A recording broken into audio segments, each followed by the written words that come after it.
Hello everyone and welcome to today's edition of the Spy Review.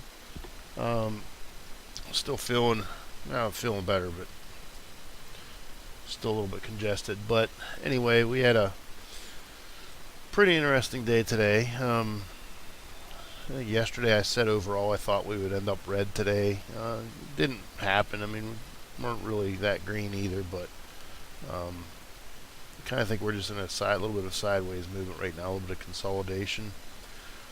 But either way, here's today's chart. You can see we open here, and we had this big pop, and we started pulling back, and I got in puts, and I didn't get a very good entry. It was kind of a little bit undisciplined. I kind of got in back down about here. I wanted to get in closer to here, and I probably would have got 10% if I would have rode it to here and been okay. But by the time I kind of looked away for a second, and by the time I saw it was down here, and I put an order in, and I went to cancel it, and it went ahead and filled, and I went, oh crap. But it was a small amount. I bought Monday's expiration. I think they were 280, 279 puts. Monday's 279 expiration. I paid $1.20 for them. I went ahead and wrote it out and held on to them, and it worked out. I paid $1.20. At 11:19, I sold the first one, which was right about the open of this candle. And the reason I sold one here was because of the pivot. We came down. I knew we had this 100 simple moving average here. We kind of, just as we were breaking through that, I put an order in and sold the one at $1.23 for pretty much break even. Now you remember I said I bought closer to about this level here. So, it was $1.20, and it was only $1.23 way down here. So that just tells you how much the theta ate into that the time decay in less than 2 hours. So the reason I sold one at $1.23 when I paid $1.20, it wasn't for profit. I was looking to reduce a little bit of risk. I was okay holding 2 contracts, but I know when I had 3 contracts and it was way up here, I was down quite a bit dollar wise. I think it was down about 30 some percent overall. But dollar wise was a little, I still thought I'd be okay with it, but I didn't know if we would bounce off of this. If we weren't approaching any support levels, I would have held on to it longer. But I was afraid we were going to bounce back off of this, and that's why I went ahead and sold one of them. What did I say? Right at 11:19. So right at the beginning of this, pretty much right at the close of this candle. Widen that out a little bit. Right at the close of this candle is pretty much when I sold this one, and I was afraid we might bounce off of this pivot and come back up. So I just wanted to get out of one of them just in case it did bounce up. I wouldn't be looking at that much of a negative if things didn't go my way. So that's the reasoning for me getting out of the one. I sold the second one at 11:23, which would have been about halfway through this candle. Doesn't necessarily mean it's halfway physically between it, but it was somewhere in here. I sold that one for $1.33, which was a little over 10% overall for what I was from my buy-in. And I sold the last one at 11:29, which was pretty much right at the close of this candle. I sold that one for $1.47. My net ended up being about almost 12%. It was like 11.9%. So bought 3 at $1.20, sold one at $1.23, one at $1.33, and one at $1.47. Excuse me. Like I said, it wasn't my best entry. It wasn't my most disciplined trade, but it worked out. Normally I would have stopped out, I don't know, probably about here, and taken a, I don't know, 5 to 8% loss, maybe even 10% loss. But I held on and it worked out. Would I do it the same way again? I don't know. I hope not. Hopefully I wouldn't be undisciplined and get in when I shouldn't have. But you look here, we had a let me go back and show you something from yesterday that I forgot to mention. And I know when I was doing the video yesterday I wanted to mention this and I forgot. But if you look at up here, I think if I remember right, I was in calls at this point and I sold right around here. We have a tweezer top here, and I talked about tweezer top I think in Tuesday's video. I think it was actually a tweezer bottom I mentioned. Tweezer top is the same thing. When you look what happened when that tweezer top hit. So that was another indication to get out if you were in calls here. And it wouldn't have been a bad indicator to get in puts because you're near resistance level with the tweezer top. Some call it a pincher top. It's whatever you want to call it. So, I got something in my throat now. So, back to today's chart. We had a bullish or bearish engulfing candle right here. This one here is a bullish engulfing, but we weren't really near any support levels other than this EMA. It wasn't really much of a pullback either. You remember, a bullish engulfing has to be after a pullback, and there wasn't much of a pullback. I don't. Sure, in hindsight, you can say the bearish one's a lot better, but I just don't really like this one. Just had the longer wick than the tail, so I just didn't like it. But if you look at this one here, the bearish engulfing, it followed a long wick, and then this candle had a long wick. This would have been a good one to enter. Ideally, when I enter these, I'd rather wait till it retraces about 50%, which would be about here, because you remember your stop out's going to be up here, and we also have a tweezer top up here too. So your stop out's going to be a close above this level. Ideally, I'd like to get in more around this level. That way my stop's a little bit closer. Doesn't always work that way. Sometimes the next candle opens and it just drops and it doesn't. You don't get that pullback. That's up to you how you want to play that. I didn't play this one. I was already in puts from back here. I don't know what. I didn't even see this until later in the day, so I don't know what I was doing. Probably busy with work. If I would have seen this at the time, I probably would have went ahead and added to my position and averaged down a little bit.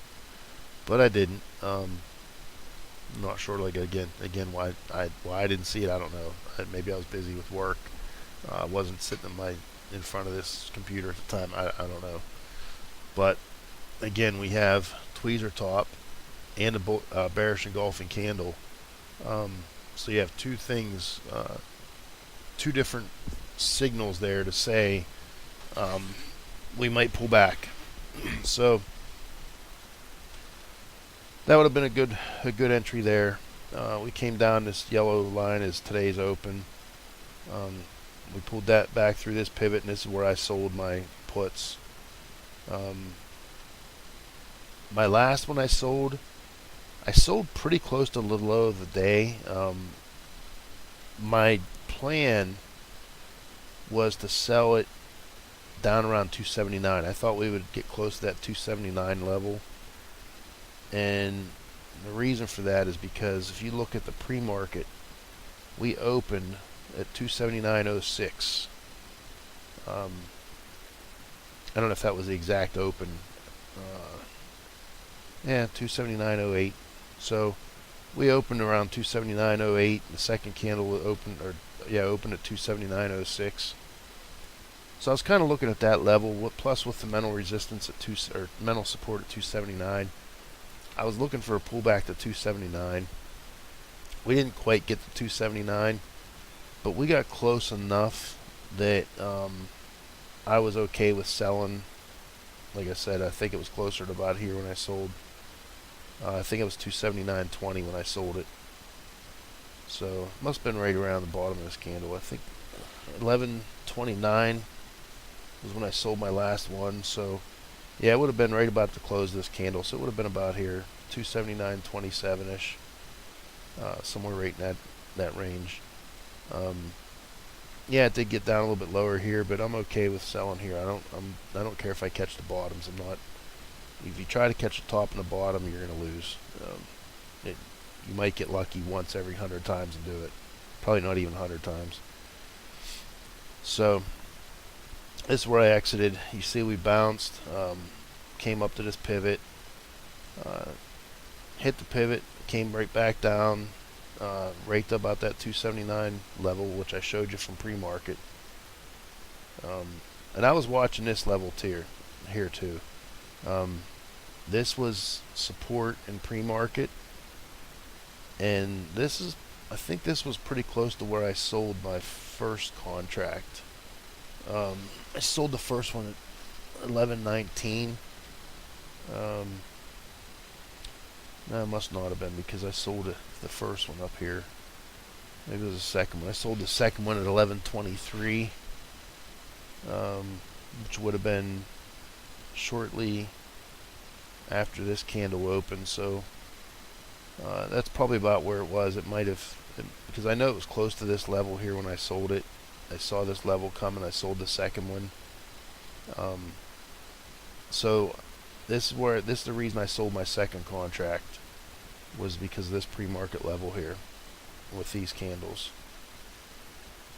So that was my second one, and then like I said, I was watching this 279 level for my third one.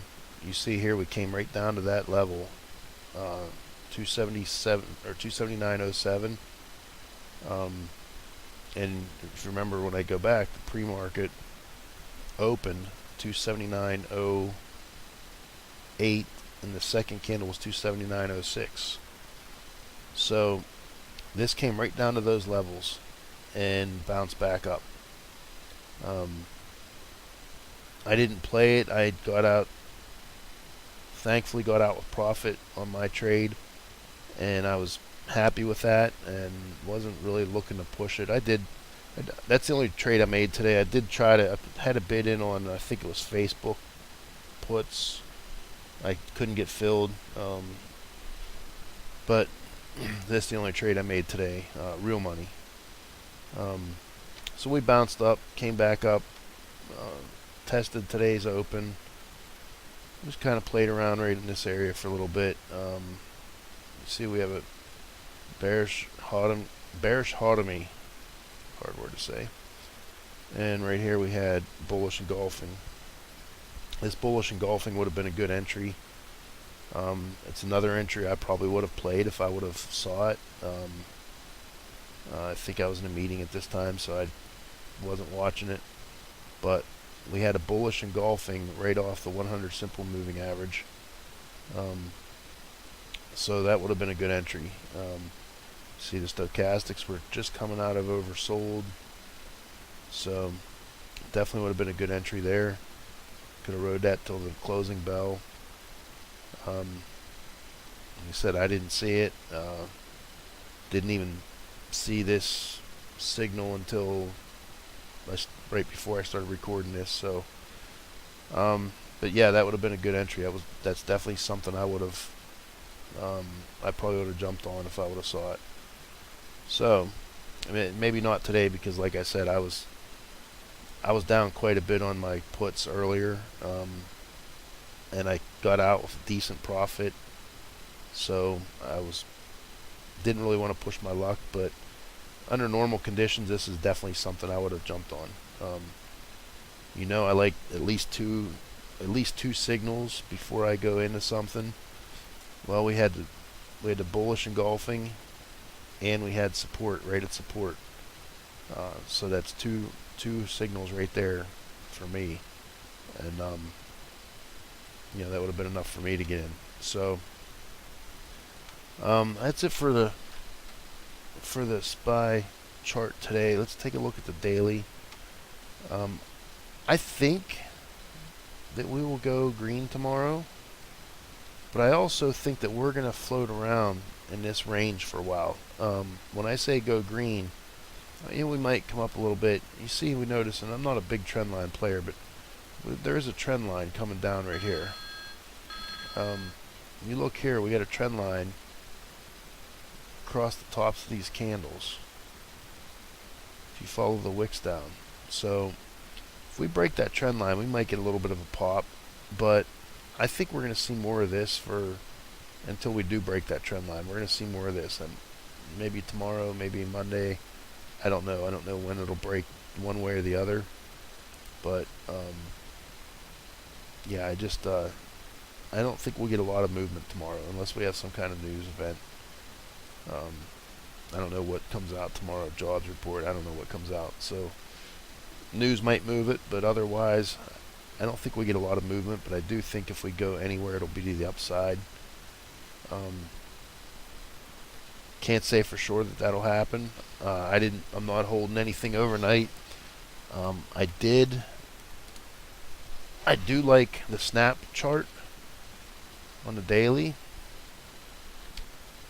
We have a bullish engulfing candle here. You see yesterday we had a pretty decent sized tail, and today we had a bullish engulfing candle. I don't like that it pulled back this much near the close, but it was still a bullish engulfing candle, and it closed above both the 3 and the 8 EMAs.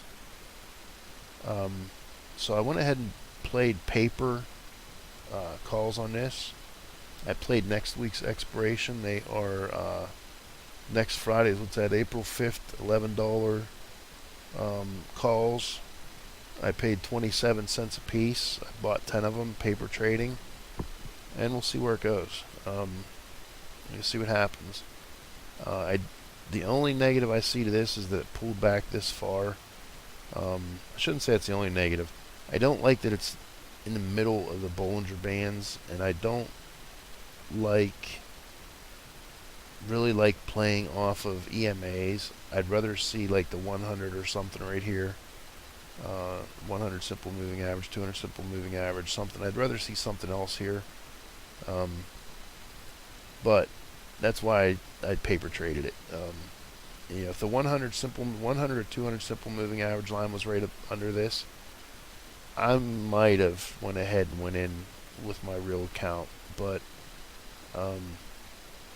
I don't like holding overnight. I don't like my money being out there when there's nothing I can do about it. Some big news things happens 8 o'clock at night.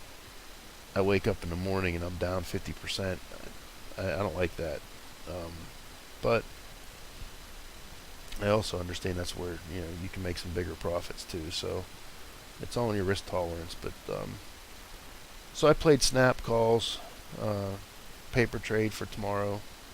I will definitely be selling them tomorrow, no matter what.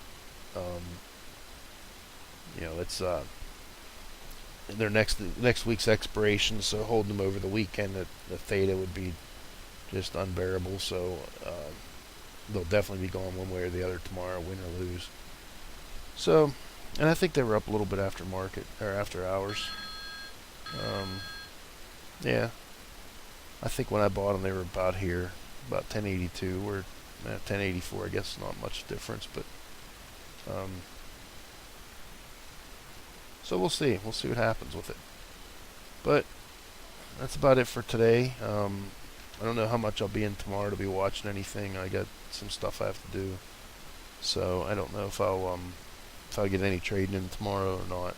So I'm gonna try to get something in the morning and then call it a day and be out for the day. But not sure I'll get a video out tomorrow either. If not, look for something Monday, maybe Monday morning. We'll see how things look. If there's anything of significance, I'll put a video up Monday morning. But that's pretty much what I see for today. And talk to you soon. Comments, likes, dislikes, whatever. I'll talk to you later. Thanks. Bye.